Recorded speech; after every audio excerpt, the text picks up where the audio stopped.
Hello जय हिंद दोस्तों, मैं सरवन साहू आप सभी का स्वागत करता हूं आपके अपने YouTube channel GK Sahu study में। दोस्तों, इस वीडियो में जानेंगे जीके जीएस का टॉप 30 प्रश्न जो आपके किसी न किसी एग्ज़ाम में ज़रूर पूछे जाएंगे। तो दोस्तों, ध्यान से एक बार वीडियो को ज़रूर देखिएगा। अगर वीडियो पसंद है तो वीडियो को लाइक कीजिएगा। चैनल पर पहली बार आए हैं तो चैनल को सब्सक्राइब कीजिएगा। चलिए स्टार्ट करते हैं अपनी पहली प्रश्न से। गोदावरी नदी का उद्गम स्थान कहाँ है?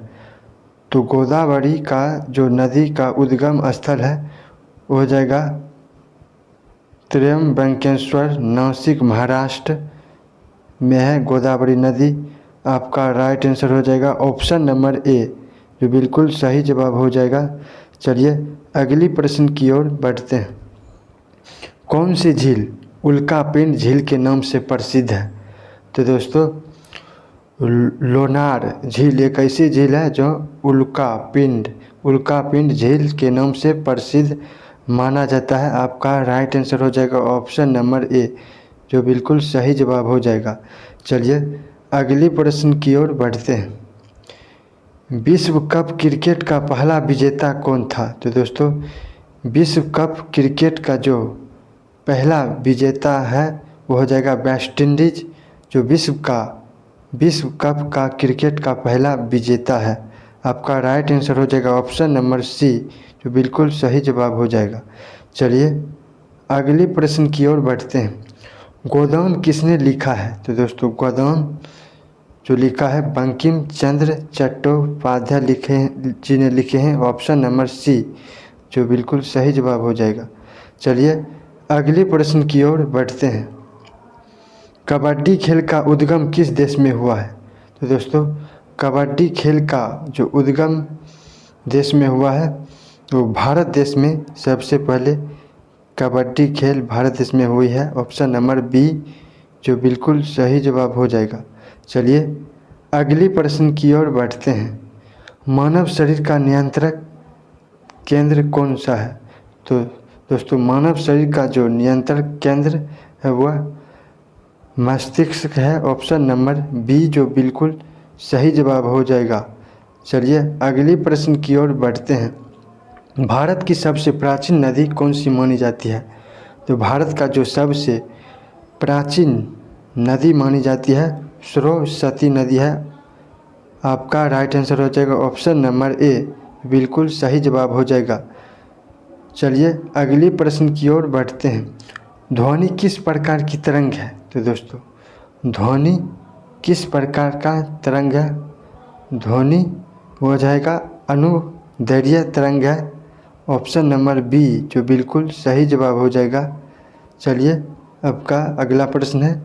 बल की एसआई इकाई क्या है? तो दोस्तों, बल का जो एसआई मात्रक है वो न्यूटन हो जाएगा। ऑप्शन नंबर बी, जो बिल्कुल सही जवाब हो जाएगा। चलिए अगली प्रश्न की ओर बढ़ते हैं। तापमान की एसआई इकाई क्या है? तो तापमान का जो एसआई मात्रक हो जाएगा वो केल्विन हो जाएगा। ऑप्शन नंबर ए, जो बिल्कुल सही जवाब हो जाएगा। चलिए अगली प्रश्न की ओर बढ़ते हैं। शक्ति यानी कि पावर का एसआई मात्रक क्या है? तो शक्ति का जो एसआई मात्रक है वो जूल है। ऑप्शन नंबर ए, जो बिल्कुल सही जवाब हो जाएगा। चलिए अगले प्रश्न की ओर बढ़ते हैं।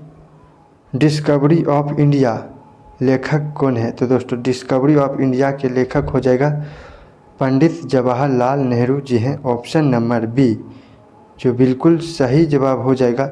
दोस्तों, ये सभी प्रश्न आपके एग्जामों के लिए इम्पोर्टेंट साबित हो सकते हैं, याद रखिएगा। चलिए अगले प्रश्न की ओर बढ़ते हैं।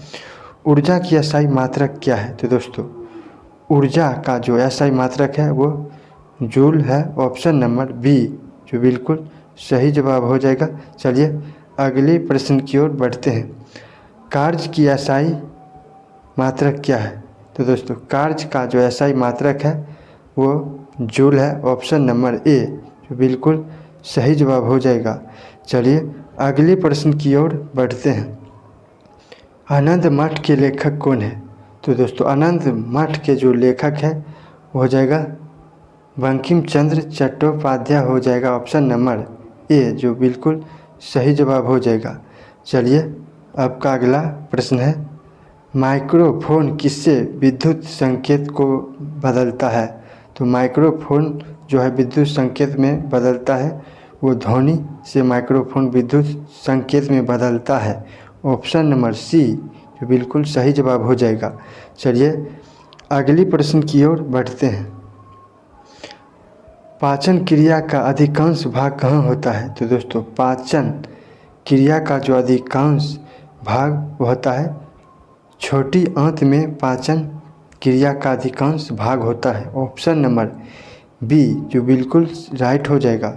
चलिए आपका अगला प्रश्न है, प्रतिध्वनि यानी कि इको उत्पन्न होती है। तो दोस्तों प्रतिध्वनि जो उत्पन्न होती है वो परावर्तन से प्रतिध्वनि उत्पन्न होती है। ऑप्शन नंबर ए जो बिल्कुल सही जवाब हो जाएगा। चलिए अगले प्रश्न की ओर बढ़ते हैं। डेविस कप किस खेल से जुड़ा है? A football, B tennis, C hockey, D cricket. तो दोस्तों डेविस कप जो खेल से जुड़ा हुआ है वो टेनिस से जुड़ा हुआ है। ऑप्शन नंबर बी जो बिल्कुल सही जवाब हो जाएगा। चलिए अगले प्रश्न की ओर बढ़ते हैं। ध्वनि का परावर्तक किस प्रकार का नियम मानता है? तो दोस्तों ध्वनि का जो परावर्तक है वो विद्युत जैसा जो नियम मानता है। ऑप्शन नंबर सी जो आपका बिल्कुल सही जवाब हो जाएगा। चलिए अगले प्रश्न की ओर बढ़ते हैं। भारत में नदियों का महाकुंभ किसे कहा जाता है? तो दोस्तों भारत में है जो नदियों का महाकुंभ जो कहा जाता है वो गंगा नदी को कहा जाता है। ऑप्शन नंबर ए जो बिल्कुल सही जवाब हो जाएगा। चलिए अगले प्रश्न की ओर बढ़ते हैं। ध्वनि की मात्रक इकाई क्या है? तो ध्वनि का जो मात्रक इकाई है वो डेसिबल है। ध्वनि की मात्रक इकाई ऑप्शन नंबर बी जो बिल्कुल सही जवाब हो जाएगा। चलिए अगले प्रश्न की ओर बढ़ते हैं।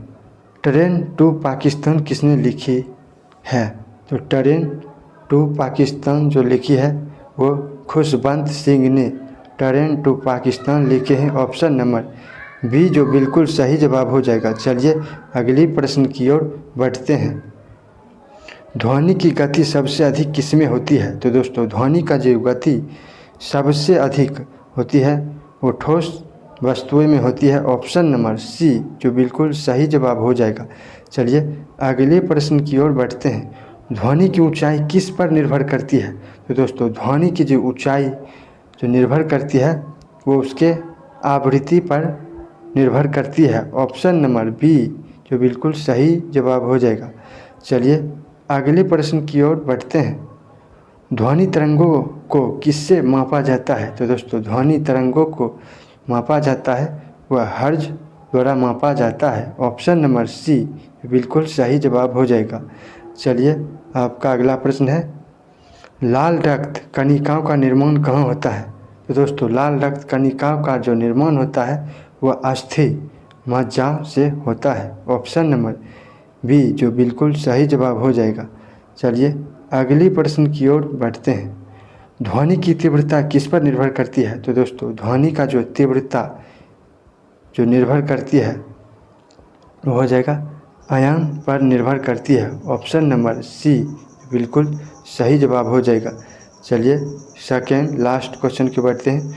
सुनाई न देने वाली बहुत अधिक आवृत्ति वाली ध्वनि क्या कहलाती है? तो दोस्तों सुनाई न देने वाली अधिक आवृत्ति वाली जो ध्वनि कहलाती है वो अल्ट्रासोनिक कहलाती है। ऑप्शन नंबर बी जो बिल्कुल सही जवाब हो जाएगा।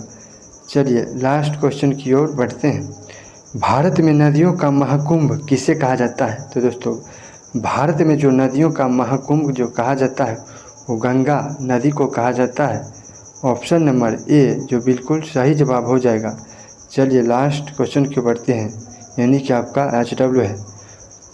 मनुष्य की सबसे लंबी हड्डी कौन सी है? ए ह्यूमस, बी फीमर, सी टिबिया, डी रेडियस। तो दोस्तों आप क्वेश्चन के आंसर आप कमेंट करके बताइएगा आपको 30 में से आपका कितना राइट हुआ ये भी कमेंट करके बताइएगा। अगर वीडियो पसंद है तो वीडियो को लाइक कीजिएगा। चैनल पर पहली बार आए हैं तो चैनल को सब्सक्राइब कीजिएगा। फिर मिलते हैं नए वीडियो के साथ, तब तक के लिए जय हिंद जय भारत।